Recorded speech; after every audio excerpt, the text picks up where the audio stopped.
Halo Akmil.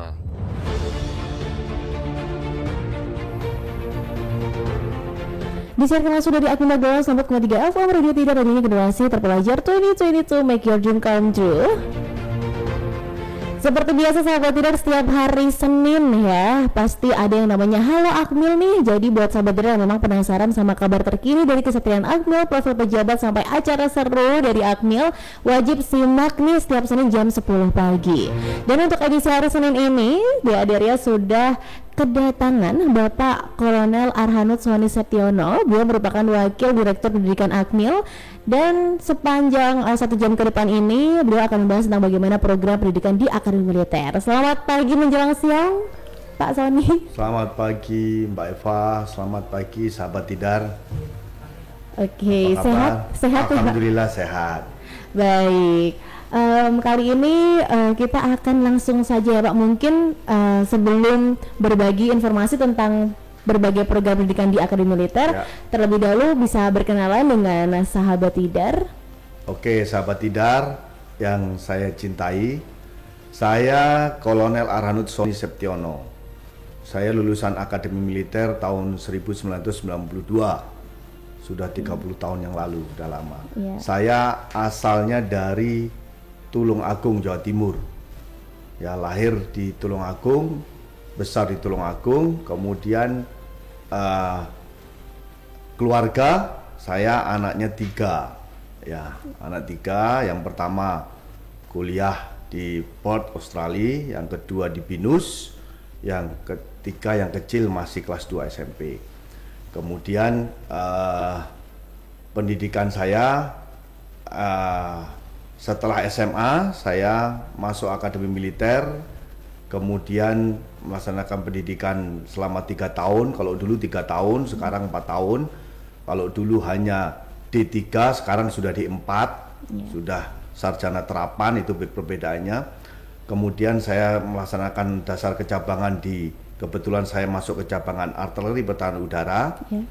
Kemudian setelah sarcap, saya penempatan dinas pertama itu di Batalion Aranse 13 Pekanbaru. Itu selama 9 tahun saya di sana.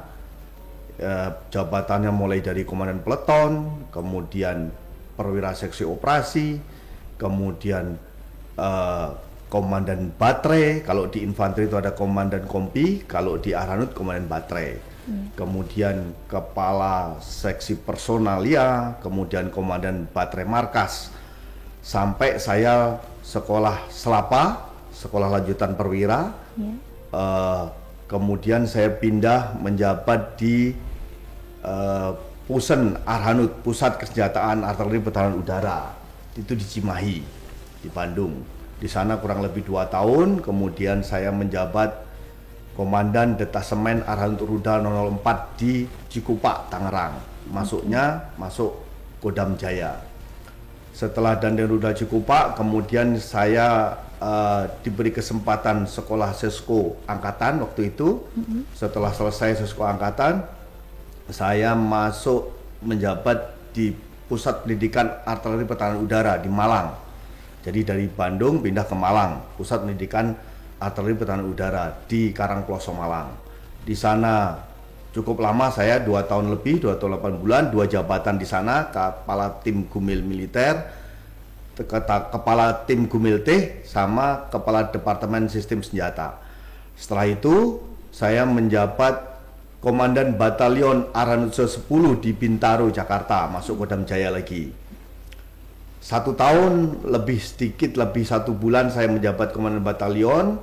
Kemudian saya ditugaskan lagi menjabat komandan Kodim di Kodim Luwuk Banggai, Sulawesi Tengah, di Koremnya Korem Palu. Setelah komandan Kodim 2 tahun, saya menjabat wakil asisten personil di Kodam 7 Wirabuana dulu, setia hingga akhir. Wirabuana tempatnya di Makassar. Kurang lebih 1 tahun setengah saya menjabat wakil asisten personil, kemudian diberikan kepercayaan menjabat asisten personil di Kodam 5 Brawijaya, pulang kampung di Jawa Timur. Ya, di Jawa Timur 1 tahun lebih, kemudian saya mendapat kesempatan pendidikan sekolah Sesko TNI Ya, saya ikut TNI di Bandung kurang lebih setahun. Kemudian setelah itu kita menjabat Kasrem di Korem Padang atau Sumbar. Kasrem itu wakilnya komandan Korem, kepala stafnya Korem. Setelah itu ada kesempatan pendidikan Sus dan Rem, saya ikut dan menjabat komandan Korem di Garuda Dempo 044 Garuda Dempo di Palembang atau Sumatera Selatan. Menjabat Danrem kurang lebih 1 tahun 3 bulan, kemudian menjabat Paban Perwira Pembantu Organisasi di Kodiklat Angkatan Darat yang mengurusi tentang organisasi Angkatan Darat.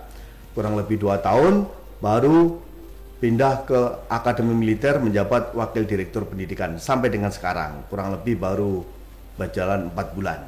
Oh, baru. Ya, itu Mbak perkenalan singkat tentang riwayat pendidikan saya, riwayat jabatan saya, kurang lebihnya seperti itu.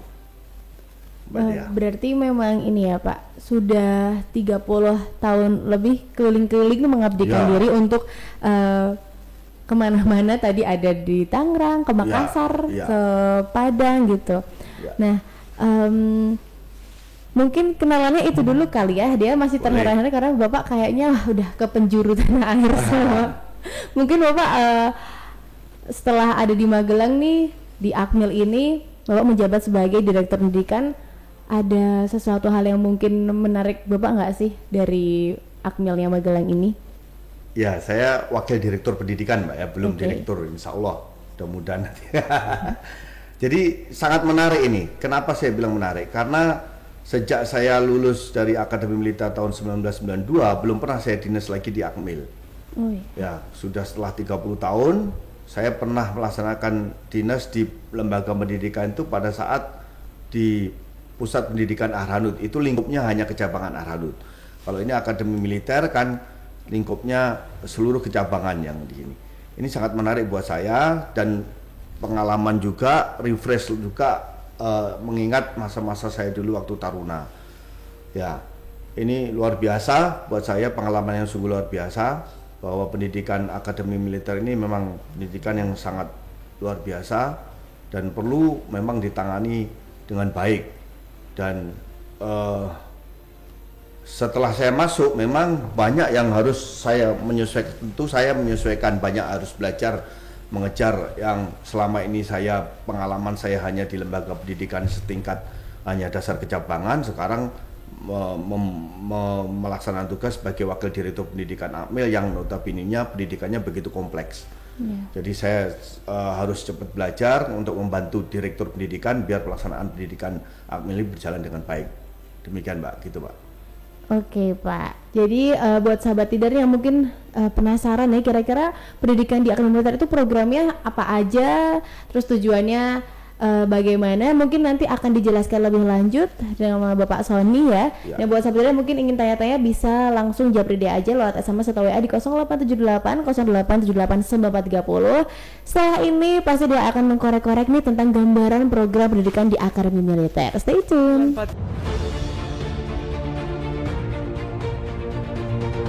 Semangat ketiga FM Radio Tidar, radionya generasi terpelajar 2020 to make your dream come true. Kali ini Halo Akmil Radio Tidar di edisi 10 Oktober ya, kedatangan tamu yang memang benar-benar inspiratif, yaitu Kolonel Arhanud Sony Septiono, merupakan Wakil Direktur Pendidikan Akademi Militer.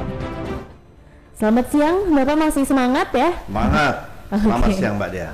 Iya, masih semangat ya. Tadi sudah berkenalan nih dengan Pak Sony ya, sudah keliling-keliling juga nih ke seluruh penjuru tanah air, pengalaman dinasnya juga sudah mumpuni sekali.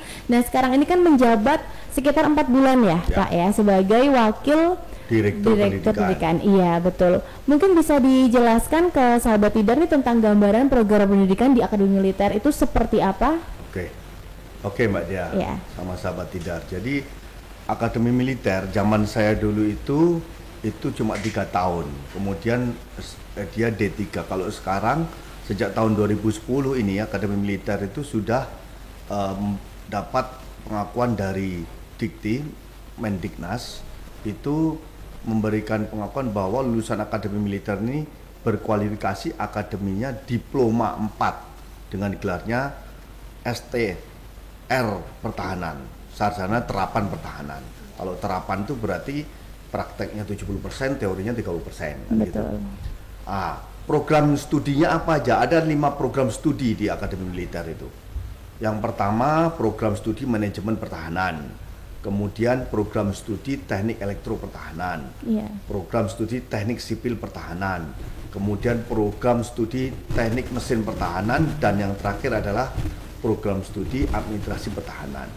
Dan ada 13 kecabangan yang dipelajari di sana. Mulai dari cabangan infanteri, kemudian kavaleri, armet, arhanud, ya, kemudian pal, hub, seni, bekang, pom, keuangan, ajen, kum. Ya, jadi ada 13 kecabangan. Selain itu juga ada taruna yang kita juga melaksanakan pendidikan di luar negeri. Ya, taruna Akmil ada yang kita kirim ke luar negeri. Itu ada yang di Jepang 2, di NDA National Defense Academy ada 2 orang, kemudian di Amerika di West Point 1 orang, dan di Inggris itu 1 orang di RMAS Royal Military Academy Sandhurst, itu ada 1 orang. Kemudian berikutnya akan saya sampaikan lulusan Akademi Militer nanti itu seperti apa profilnya. Profil itu setelah menjadi taruna nanti lulus, dia sasarannya harus seperti apa. Yang pertama dia harus nanti setelah lulus itu harus menjadi seorang prajurit. Ya kan, dari orang sipil jadikan prajurit kan. Betul.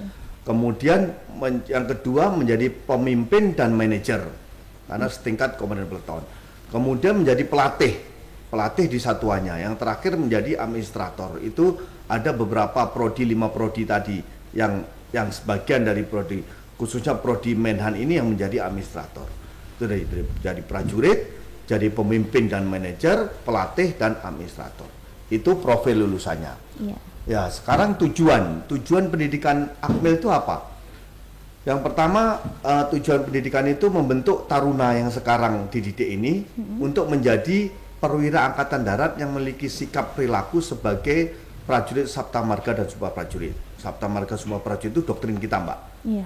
Kalau saya jelaskan sesuatu ini panjangnya. Sabta Marga Sumpah Prajurit itu sudah doktrin dari TNI Angkatan Darat. Kemudian mempunyai pengetahuan dan keterampilan dasar keprajuritan golongan perwira sesuai kecabangan tadi yang ada 13 kecabangan. Kemudian berkualifikasi diploma tadi, diploma D4 di bidangnya dengan gelar sarjana pertahanan. Ya, sarjana terapan pertahanan atau STRH. Dan yang terakhir adalah menjadi prajurit yang kondisinya jasmani yang siap semapta. Fisiknya harus kuat kalau lulusan Akademi Militer. Karena itu merupakan salah satu dasar dari pendidikan di Akademi Militer. Itu tentang Akademi Militer. Kemudian ada tahapannya itu di Akademi Militer. Ada tingkat 1, tingkat 2, tingkat 3 dan seterusnya. Tingkat 1 itu ada dia namanya prajurit taruna dan kopral taruna. Itu dia nanti akan diberi materi dasar tentang keprajuritan dan dasar golongan tamtama. Ya. Dia biar merasakan di satuan itu sebagai tamtama itu seperti apa sih? Ya, mulai dari prada, pratu, praka, kopral itu nanti dia jabatannya apa aja sehingga nanti dia mimpin satuan ada tamtama dia udah tahu, oh tamtama saya itu pekerja ini, saya jadi tahu. Ya, sebagai pratar dan koptar. Nanti dia setiap tingkat itu tingkat 1 ada UJT-nya, on the job training di satuan-satuan. Dia kalau dia koptar nanti job trainingnya dia sebagai kopral di taruna di satuan itu, menjabat sebagai kopral biar dia tahu. Kemudian setelah tingkat 2 itu sebutannya adalah sersan taruna. Dia diberi materi dasar golongan bintara. Ya, dengan titik berat penguasaan materi militer, taktik tingkat regu. Ya, tingkat regu. Bagaimana dia memimpin dalam satu regu. Ya. Regu itu ada sekitar 10 orang anggotanya ada yang tamtama tadi, ada tamtama mulai dari prada sampai kopral tadi. Nanti kalau dia OJT tingkat 2, dia OJT di satuan, dia juga di satuan itu dia menjabat sebagai sersan tadi itu, sersan 2 maupun sersan 1. Kemudian setelah tingkat 2 dia naik ke tingkat 3, namanya adalah Serma Datar, Sersan Mayor Taruna, ya, Serma Datar, Sersan Mayor 2 Taruna, ya. Itu dia diberi bekal dasar golongan perwira dengan titik berat penguasaan materi militer taktik tingkat peleton. Sudah mulai dia tingkat peleton, ya. Kemudian nanti setelah tingkat dasar tingkat peleton, setelah itu dia naik tingkat 4 atau Serma Tutar, Sersan Mayor Taruna, ya, Sersan Mayor 1 Taruna, ya. Dia pemantapan perwira, titik beratnya adalah pengulangan materi yang pembulatan materi yang telah diterima di tingkat 3 dan ada giat pada pendidikan kecabangan, termasuk ada latihan Statsita dan Nusantara, termasuk juga dia harus menyusun tugas akhir, termasuk ujian tugas akhir. Inilah mulai dari tingkat 1, tingkat 4 inilah Taruna disiapkan untuk menjadi seorang perwira yang tadi sesuai yang tadi itu profilnya tadi, seorang menjadi seorang prajurit, pemimpin dan manajer, pelatih dan administrator. Itu. Kemudian di dalam Akmil sendiri itu juga selain dia belajar, dia ada bimbingan pengasuhan juga. Ini yang bimbingan pengasuhan itu yang diselenggarakan adalah para pengasuh tadi itu. Pengasuhnya itu yang melekat namanya organisasinya adalah Resimen Taruna. Di situ ada komandan resimen di bintang 1, kemudian ada wakil komandan resimen itu kolonel, kemudian ada pejabat komandan batalion tingkat 1, tingkat 2, tingkat 3, tingkat 4. Nah, itu yang membawai, yang melaksanakan bimbingan pengasuhan. Bimbingan pengasuhan apa aja itu? Bimbingan pengasuhan yang pertama bimbingan tentang kegiatan ekstrakurikuler. Kurikuler banyak itu, baik yang terkait dengan pengetahuan keterampilan, jasmani, kemudian bahasa Inggris, ya kan, termasuk kegiatan yang lain seperti Santa Lokananta, kemudian tari-tarian, menyanyi, band. Taruna juga punya semua, bisa semua itu. Mereka disalurkan sesuai dengan bakatnya. Yang bisa nyanyi ya kita ada grup bandnya, yang Santa Lokananta drum band ada, kemudian yang nari ada juga, ada yang rampak gendang dan sebagainya. Ya itulah salah satu membentuk karakter pemimpin itu. Kemudian ada bimbingan pengawasan tentang akademis, khususnya bagi yang mereka dianggap agak ketinggalan, itu diadakan bimbingan pengasuhan sehingga bisa mengejar ke rekan-rekan yang lain. Karena kan Taruna ini kegiatannya padat banget, Mbak. Dari pagi sampai pagi lagi nggak ada berhenti, ya kan? Kegiatannya begitu rigid, begitu sudah diatur sedemikian rupa sehingga nggak ada waktu dia untuk santai-santai. Kemudian ada pengasuhan juga. Pengasuhan itu bidangnya ada bidang mental spiritual, bidang tradisi prajurit, bidang sosial budaya, dan bidang organisasi. Dan di bidang organisasi itu mereka juga dilatih untuk berorganisasi. Makanya ada jabatan Resimen Kor Taruna, mulai dari komandan Resimen Kor Taruna tingkat 3 itu sudah dibentuk, dia jadi komandan resimennya, ada komandan batalonnya, ada stafnya, ada dankinya, ada dantonya. Mereka sudah dilatih untuk memimpin kawan-kawannya sendiri. Persis seperti nanti kalau dia sudah lulus di satuan nanti. Kurang lebih seperti itu loh, Pak, gambarannya. Oke, itu adalah gambaran program pendidikan di Akademi Militer ya, Pak. Tapi sebenarnya peralihan dari D3 ke D4 ini mungkin banyak nggak sih, Pak, program-program yang memang dievaluasi? Ya. Banyak perubahan atau? Ya jelas, kita tentu menyesuaikan dengan dikti ya. Karena kan kalau kita untuk ke D4 itu perlu ada program studi khusus yang tadi itu. Makanya kita bekerja sama dengan Kementerian Pertahanan, makanya terkait dengan prodinya tadi, kita menyesuaikan ada 5 prodi tadi untuk mewadahi supaya dia bisa memiliki gelar STI Haran tadi. Ya. Kemudian selain itu mereka tentu setiap studi itu selama 4 tahun itu dia ada 8 semester, Mbak, kegiatannya. Kemudian dalam satu studi itu ada 144 SKS.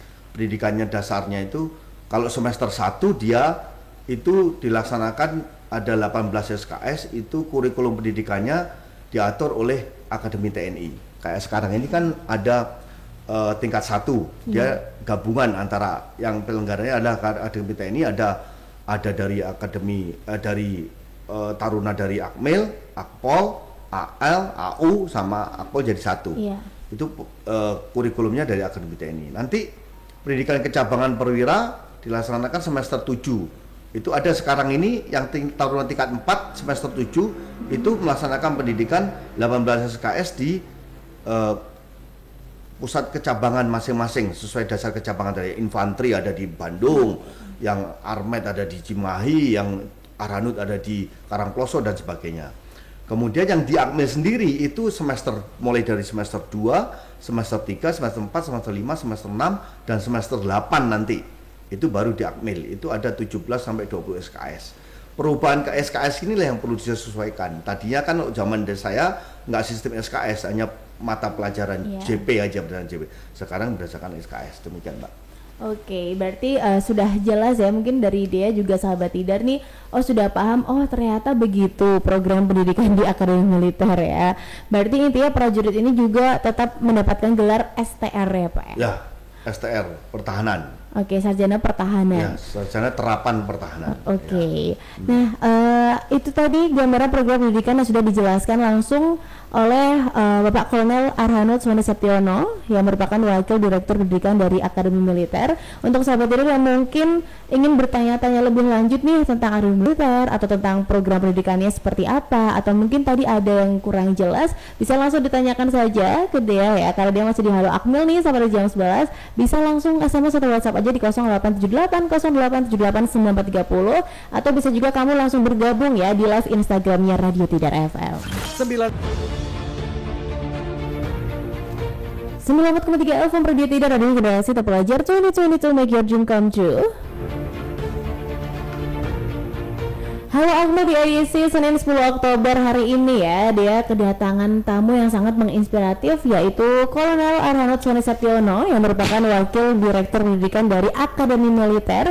Tadi juga sudah dijelaskan ya tentang gambaran program pendidikan di Akademi Militer itu seperti apa. Sekarang mungkin saatnya Pak Soni nih untuk menjawab pertanyaan dari sahabat Tidar ya. Mungkin memang penasaran ya tentang Akmil. Ini ada pertanyaan. Tadi kan sudah dijelaskan melihat kegiatan taruna yang memang padat sekali ya. Bahkan tadi bilang dari pagi bahkan bisa sampai ke pagi lagi begitu. Apakah ada taruna yang mungkin mengulang mata kuliah? Karena kan kalau dia juga kuliah seperti biasa tuh ada yang namanya remedial ya Pak. Nah, apakah para taruna ini juga mengalami seperti itu? Ya, gini Mbak Dia. Jadi sama, kita dikasih kesempatan. Kalau ada taruna yang nilainya di bawah standar yang batas minimal 65, dia akan remedi. Tetapi remedi kasih kesempatan sekali. Tetapi kalau dia nilainya nilai mati di bawah 41, dikasih kesempatan 2 kali. Nah, selama waktu kesempatan menuju ke remedi itu, dia akan melaksanakan bimbingan pengasuhan tadi itu, dibimbing oleh pengasuhnya. Ya, kalau nanti dia melaksanakan remedi di waktu yang sudah ditentukan, dia nilainya 60 gitu ya. Dia harus remedi, sementara dia hasilnya remedi itu dapat 80 gitu ya. Yang dipakai nilainya tetap 65 batas standarnya. Ya, yang 41 juga gitu. Karena dia di atas nilai mati, dia mau dikasih kesempatan 2 kali. Kalau 2 kali dia nanti tetap nggak masuk nilai standar, ya nanti akan di sidang terakhir Wanak Khusus itu menjadi perhatian, jadi bahan untuk sidang kita. Tapi selama ini kayaknya nggak ada yang setelah diremedi, karena dasarnya taruna ini kan pintar-pintar sebenarnya, karena kegiatannya yang padat aja, dia mungkin pas saat capek, itu nggak konsentrasi, capek dan sebagainya, tapi basicnya sebenarnya mereka cerdas-cerdas semua gitu Pak.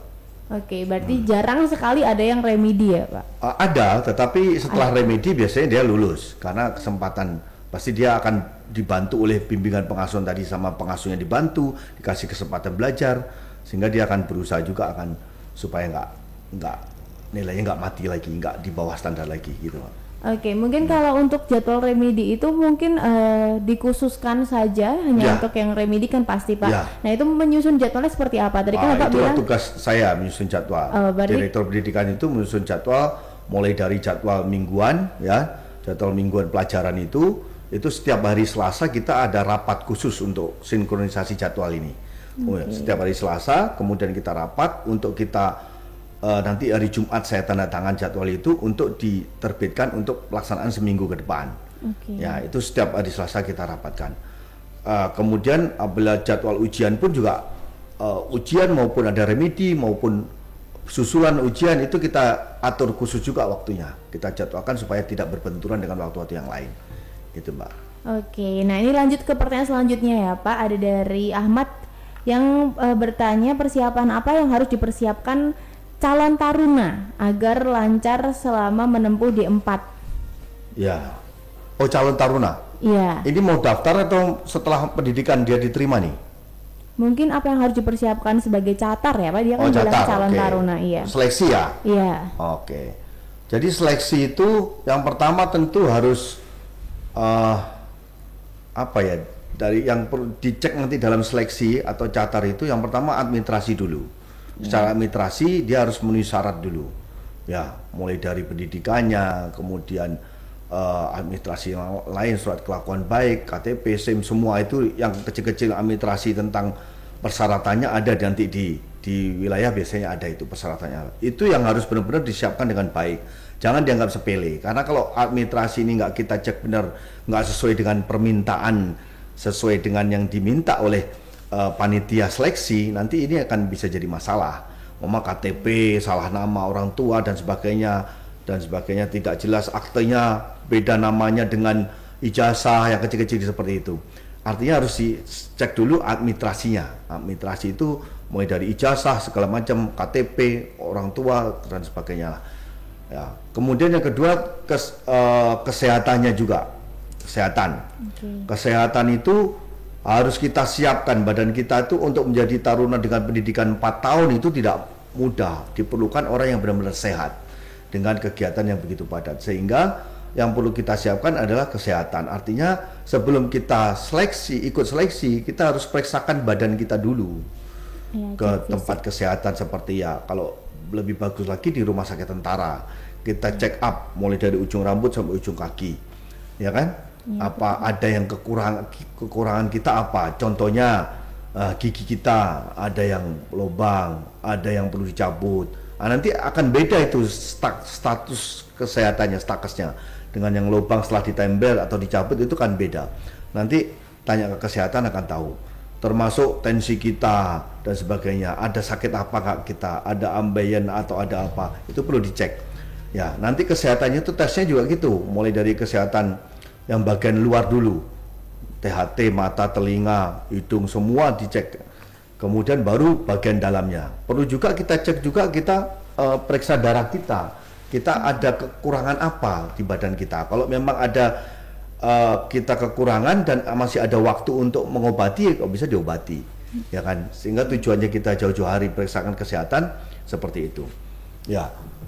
Kemudian yang berikutnya tentang tadi fisik. Fisik harus kita latih, ya lari, kemudian pull up, sit up, sateran itu lari cepat, ya. Kemudian renang militer, renang dasar itu harus kita latihkan karena itu salah satu persyaratan.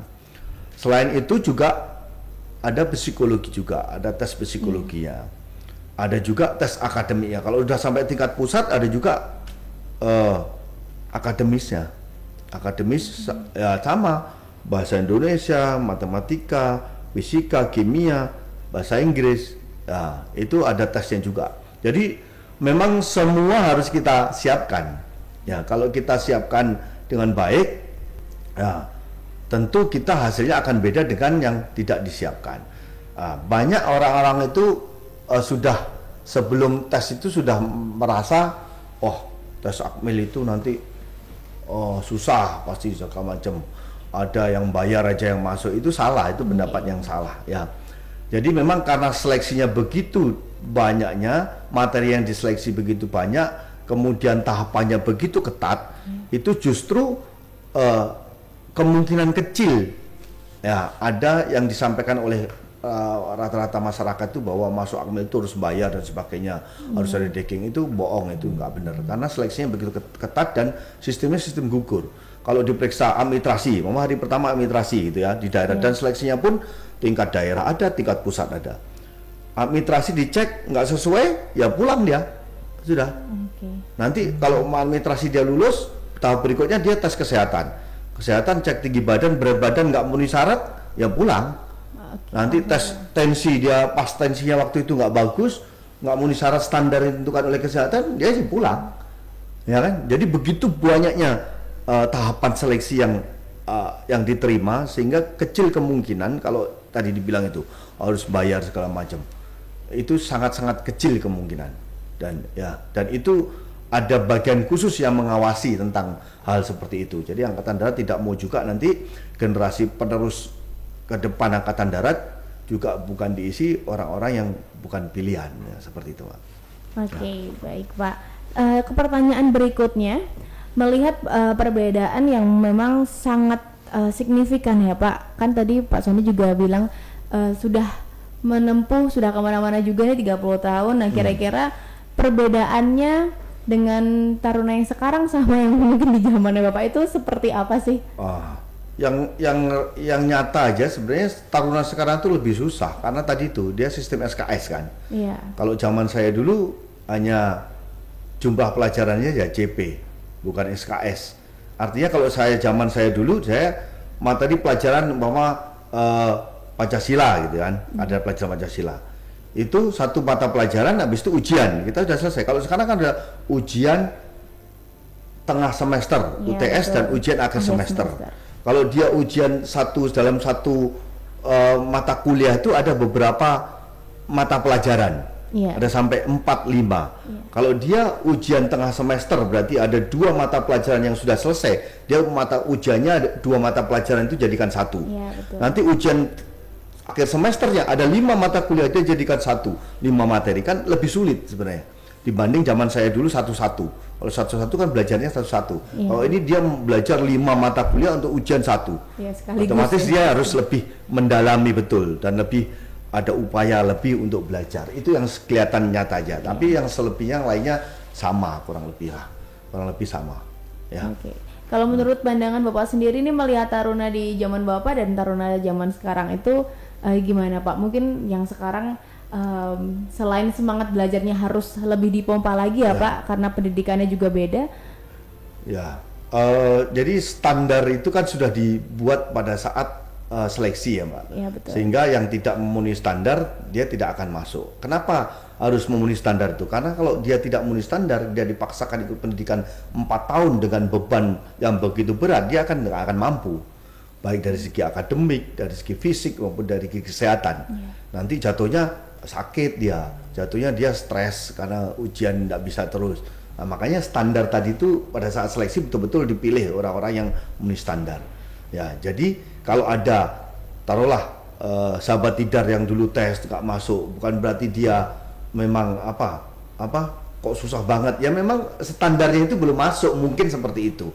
Kalaupun dipaksakan dia dimasukkan, nanti malah rugi sendiri, bisa sakit, bisa stres di dalam karena begitu bebannya begitu berat.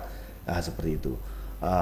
Itu Mbak, kurang lebih Mbak. Ya. Oke, nah ini mungkin terakhir ya Pak, sedikit pesan dan harapan Pak Sony ini untuk sahabat tidar atau masyarakat Magelang ya di sekitar Akmil ini yang khususnya mungkin mau menjadi taruna, mungkin ada pesan dan mungkin ada harapannya. Yang pertama pesannya, jadi masuk taruna itu tidak dipungut biaya sama sekali. Ya, jadi bohong kalau ada orang yang ngaku bilang, oh saya bisa masukin taruna segini, bayar segini, itu bohong. Dia hanya numpang aja, berdoa, karena dia lulus ya karena dia sendiri, karena kemampuan dia, bukan karena dia yang orang minta mau bisa bantu itu. Karena seperti tadi saya sampaikan, seleksinya begitu ketatnya, mulai dari tingkat daerah, tingkat pusat, materinya begitu banyaknya, dan sistemnya sistem gugur, ya, sehingga nggak ada peluang.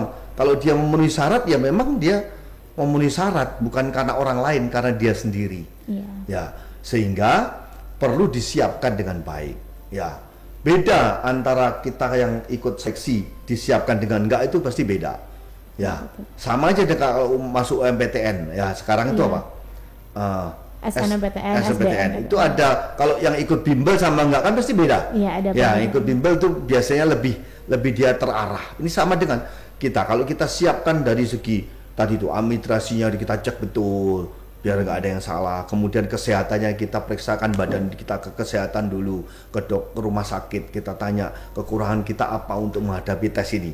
Oh, ada varises. Oh, gimana caranya?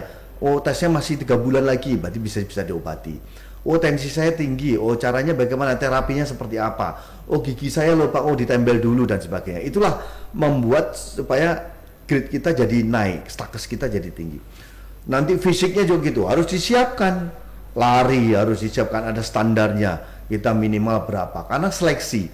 Namanya seleksi itu setiap bagian, setiap bidang tes itu harus kita tampilkan terbaik dari diri kita. Pasti namanya seleksi yang diambil pasti yang terbaik, ya kan? Betul. Kalau taruhlah taruna itu diambil 370, yang seleksi ribuan, ya 370 itulah yang terbaik pasti dari semua aspek yang kita teskan. Sehingga perlu disiapkan tadi itu administrasi, kesehatan, fisik, termasuk akademisnya juga belajar. Demikian.